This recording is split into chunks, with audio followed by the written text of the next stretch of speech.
Hey everyone, Will here from RetroTechBytes with the first of my quote-unquote blurbier videos.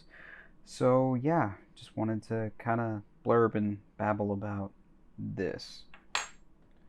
This particular chip here is the UMC green CPU, the U5SX. It's UMC's own 486, and yeah, as you can see, it was kind of sort of banned in the US. Um, There's not much to say about this chip other than it's sort of infamous in a way because apparently it can compete with one of these suckers. Now, this is the DX2 that was formerly in my 486 system. I don't know if you've seen that build, but if you haven't, I'll link it up top. This CPU is, iconic. It's the typical 486 DX2 66. And yet this lowly thing, a 46SX compatible chip, that runs at, well, even though this one says 33, we can actually run it at 40. Yeah, at 40 megahertz, apparently it can kind of nip the heels of this guy. So let's take that to the test, shall we? I'm kind of curious, aren't you? So as you've already seen, I pulled the Intel DX2 out of here, and let's just drop this guy in here. So pin A1 goes that way. So little notch lines up and yep, there it's in. So this jumper, okay, I moved that down to 40. And then down here is the jumper to configure it for SX. I actually already did that because the giant Gus Max is in the way, but yeah, it just goes to 5 to 6. Otherwise, everything's pretty much the same. So I'll just pop the CPU fan back on and yeah, let's get this testing going. Alright, let's boot it up and see what we're working with. Hopefully this works. It's supposed to be pin compatible with the SX, but I have no idea as to whether or not that's true.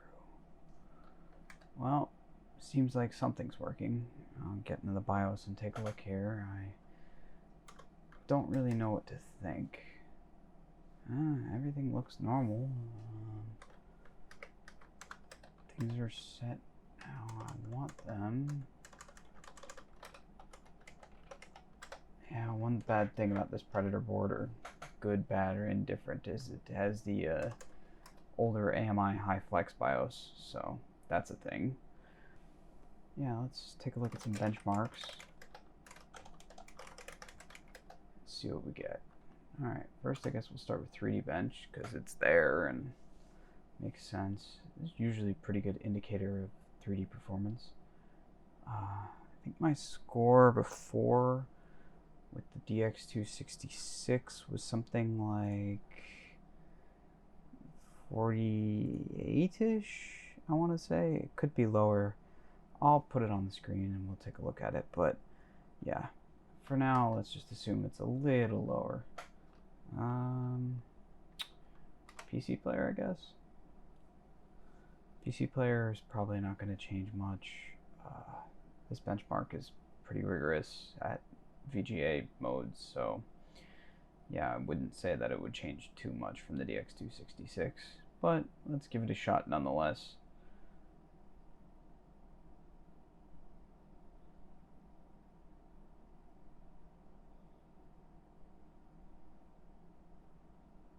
Eh, 9.1, that's not too bad. I think I was getting around 9.9, so it's down a little, but that makes sense. The clock speed's 26 megahertz lower.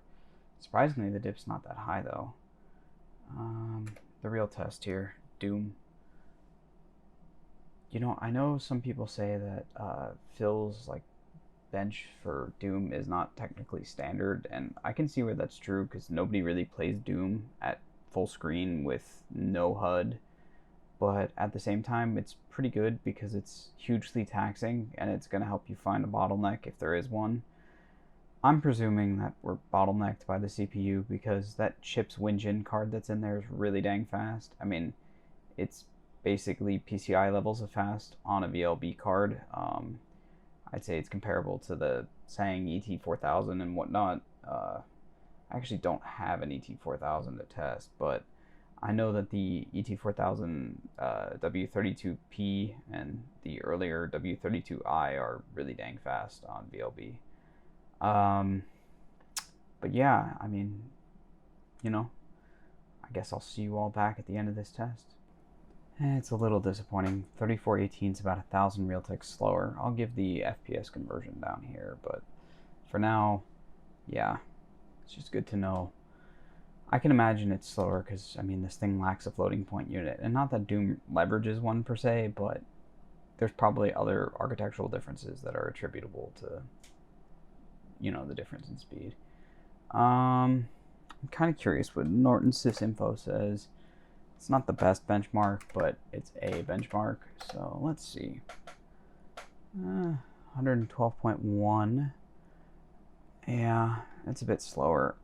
Also interesting, it thinks it's a Cyrix 486. I know that these UMCs are weird about CPU identification, and apparently the Cyrix tools actually work on them. Not sure, probably because they're semi-stolen-ish designs.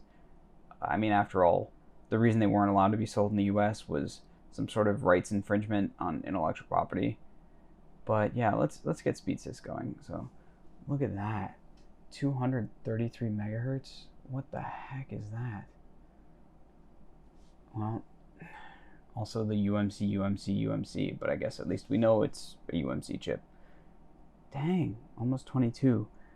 So on SpeedSys, I believe we were at 25-ish on the DX266. So for clock basis, this thing is faster. Interestingly, I did some reading, and it turns out that these chips were so much faster because they were just, their ALU was optimized, and they were able to do like integer divisions in something like 7 cycles instead of 40 plus.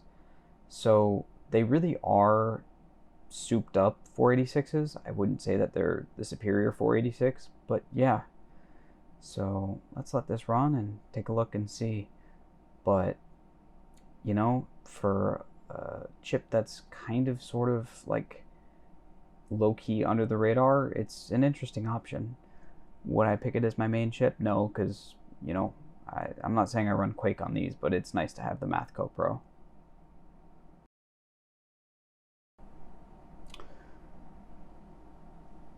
Now this is kind of interesting. It seems like our results are actually a noticeable bit faster, at least in terms of cache and memory things. The accesses seem much higher. The memory throughput's lower, but the memory bandwidth's higher. That makes sense because the bus speed is a little bit higher at 40 megahertz. But the level 2 cache is a little slower, I want to say, and the level 1 cache is definitely slower.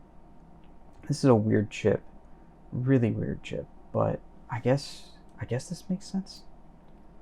And let's take a look at a few other benchmarks. I've got a bunch on here.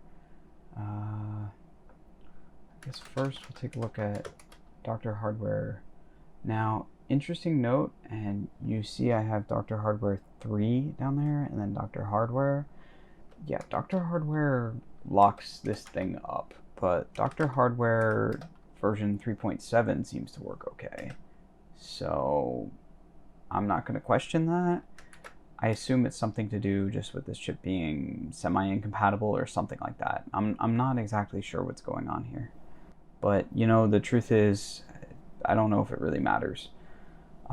We can see, though, that the integer unit on this chip is very fast. It's almost at a DX266, but not quite there. It's definitely faster than a DX50. The DX50 scores something like 22,000.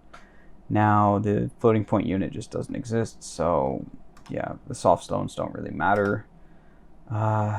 Video tests shouldn't change too much. Imagine if anything, yeah, it's a little slower, but not much. That probably makes sense.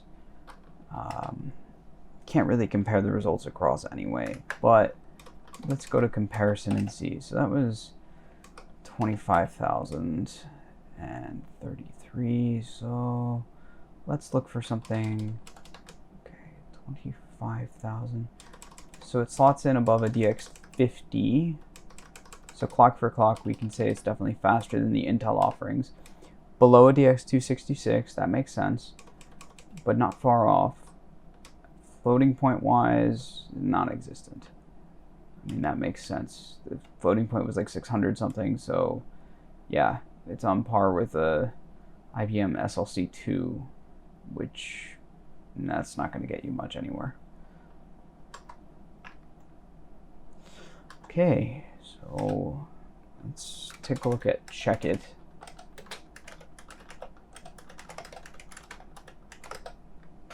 Check It's pretty solid, I'd say, for stuff like this, giving you just a rough idea of where you land.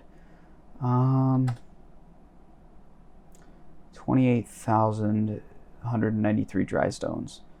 We got around 33,500, so yeah, big difference there, but not huge. Again, clock speed difference really should make this a huge difference, and yet it's not, and that probably is attributable to all of the upgrades that this chip had done to it. NSSI is not bad. Let's take a look at their benchmark. Usually I tend to use their CPU performance mark. Yeah, that's about right. 27,525. Well, we didn't use it on the other CPU, but compared to DX266, we can say it's just marginally slower, but it's decidedly faster than a DX50. Now, as far as the emulation of floating point, you're not going to get anywhere with that.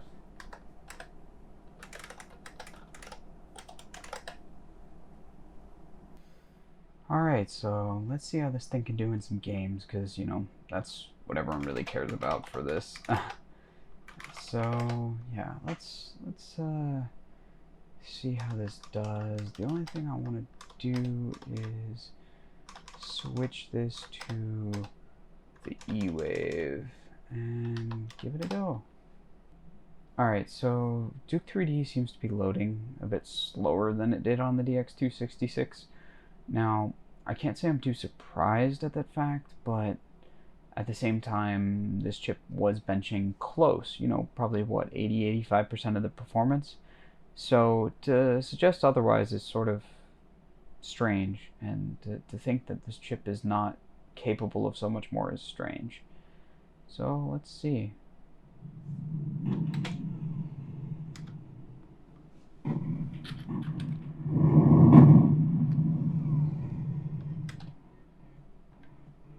Let's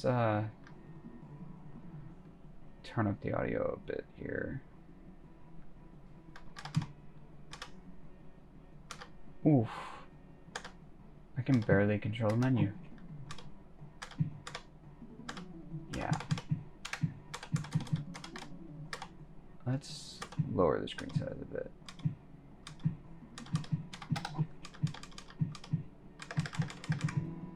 That's a bit better.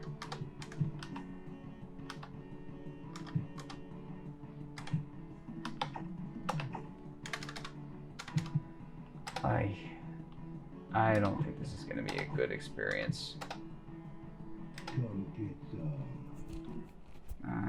My hopes are not high, Duke. Ah, yes. Getting that 10 FPS on the rooftop, that's always a good feeling.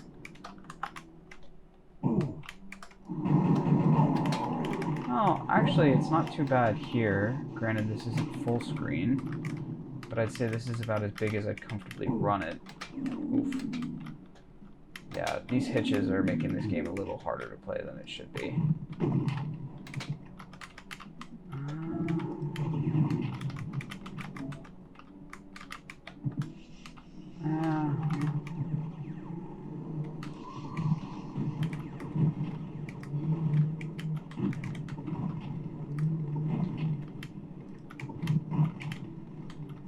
Alright, well, yeah, I would call that not a success. So, Duke Nukem 3D, not great on this. Heck, even exiting the game is not great. That's never a good thing. Let's run Doom. I mean, Doom will run on a toaster. Gotta run it with the Pro patches. Yeah, so Doom's going to take a second longer to load because whenever you load a game with the Gus, I mean, that's just natural. But I don't know how performance is going to be. I imagine it'll be okay on this. Probably 17, 18 FPS. I mean, this is already so much better. I would say it's decent. I mean, this is about as playable as you can get for Doom on a low clock 486. So I would say not bad.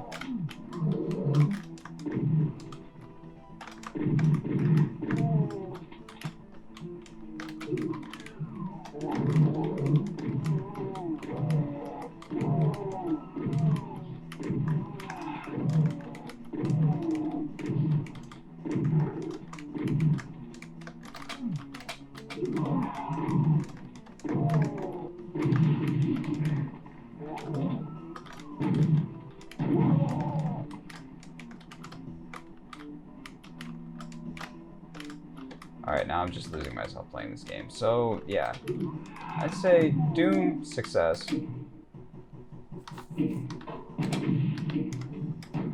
Which makes sense. I mean, Doom is Doom. Alright. Let's just enable the mixer so if we play something else. Don't have a problem there. I'm curious about Rot. Rot is weird. Sometimes it runs really well, and sometimes it runs like crap on 486s, and I don't know.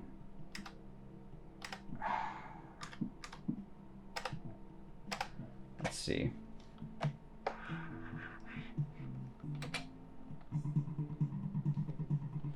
Granted, you know, Rot is like not the most intense game, but yeah, I can already tell it's a little slower. Still playable. Rip. That. Okay, we're gonna pretend that didn't happen.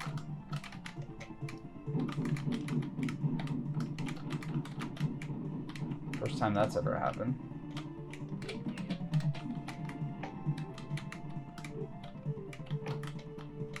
Let's get this.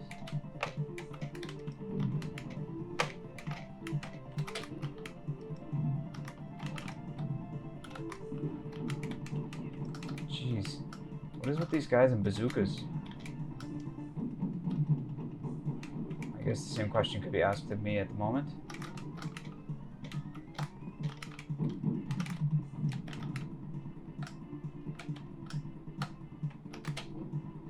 Yeah, not going there.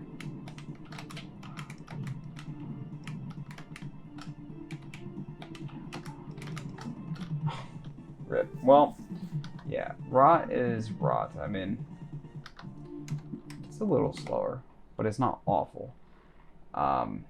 Is it playable? Yes. Is it perfect? Not like it was on the DX266. Really have anything that's too demanding. I guess we can try Descent. We can all laugh about how awful I am at Descent because I am pretty awful at that game. Frankly, Descent just takes a certain skill and tact that I lack on both fronts. But it's a fun game nonetheless.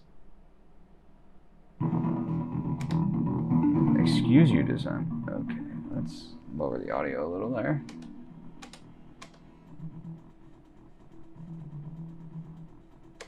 Yep, that's me. I'll do Hotshot.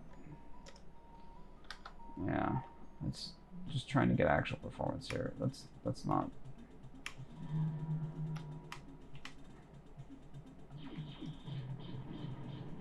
Okay, so right away I can tell you this is playable. It's certainly better than the DX266 was with that ISA graphics card. But holy crap, is it not great.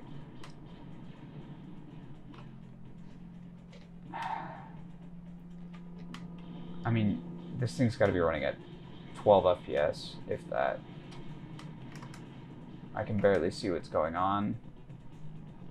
And, I mean, in a game like this that's kind of twitchy, that's not great.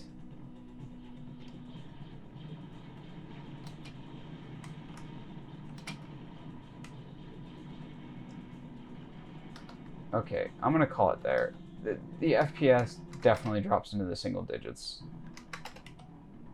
So, as a matter of intense dogfights, this is not the CPU you want for that.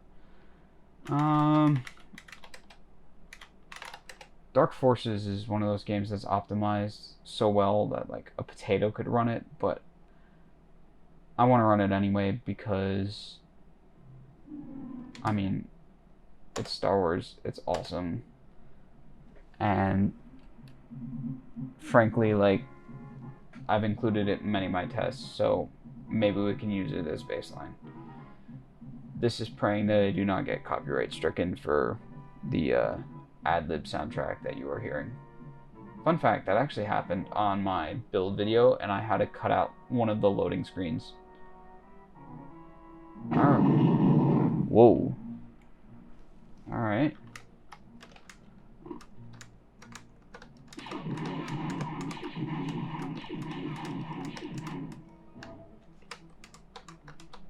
Okay. Give me that blaster. There we go.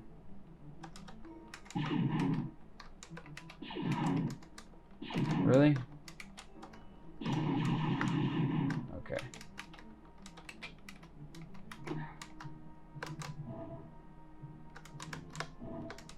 Just say problem solved on that one.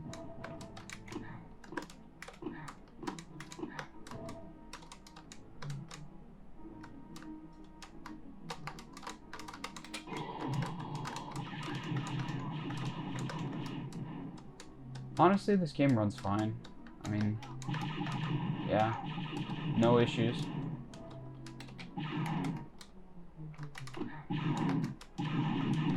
Other than playing it keyboard only when you're used to keyboard and mouse.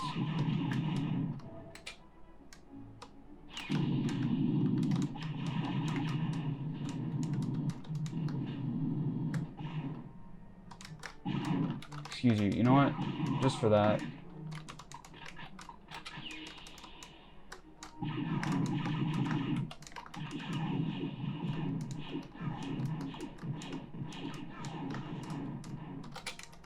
Let me back in the airlock, please, please. Okay.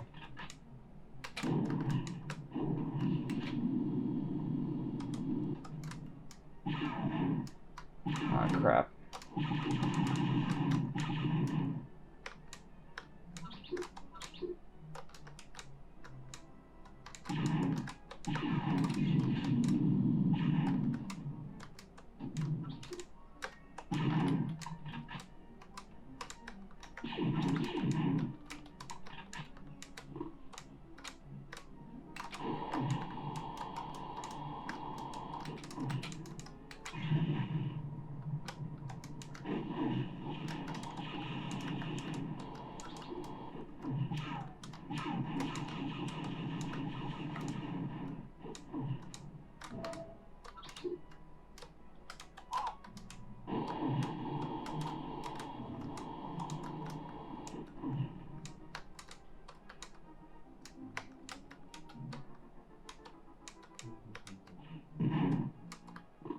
How anyone can work for the Empire is beyond me. Anyway, just kidding. I'm probably gonna have some pissed off Empire did nothing wrong fans coming at me, but you know what?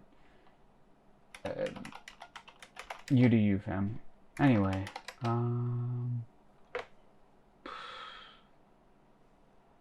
don't know. I guess, yeah. Let's finish it off with some Doom 2 because why not? I mean,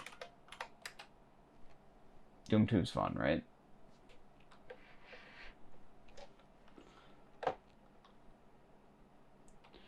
Jeez, I mean, it's noticeable how much slower games load.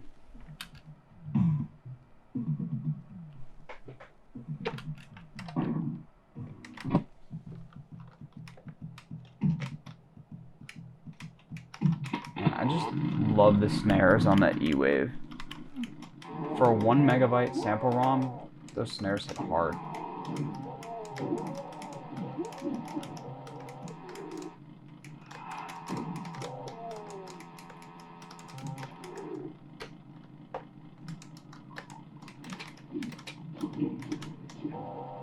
Excuse me, sir.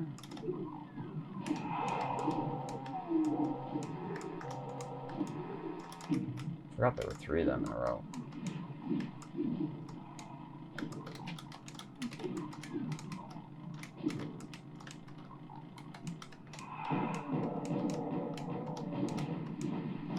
Let me grab the shotgun, please. Thank you.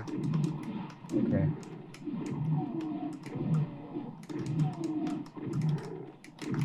Oh. That worked. Surprisingly.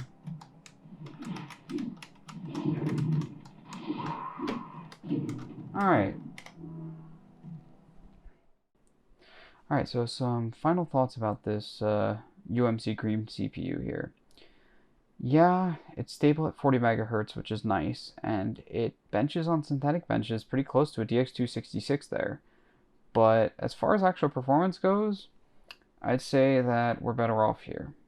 The DX266 just makes sense. It's a classic for a reason. I mean, at 66 megahertz, this thing is a monster. This at 40 megahertz is quite impressive, and frankly, I'm impressed with just how well it can keep up. But for a chip that's got all this mystique because, you know, it was banned in the US and whatnot, it's not that special.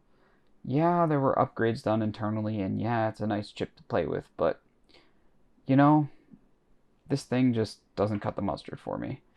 My heart belongs to the DX266, be it Intel or AMD or even the Cyrix variant. Anyway, yeah, hope you enjoyed, and this is the first of hopefully a bunch of blurbs, so if you want to see more stuff like this, let me know in the comments, you know, leave a like if you enjoyed, and yeah. I just wanted to say, you know, thanks for watching, and hope you all enjoyed, and I hope that you all have a wonderful day or evening, and I'll see you soon on the next RetroTechBytes video. Take care now.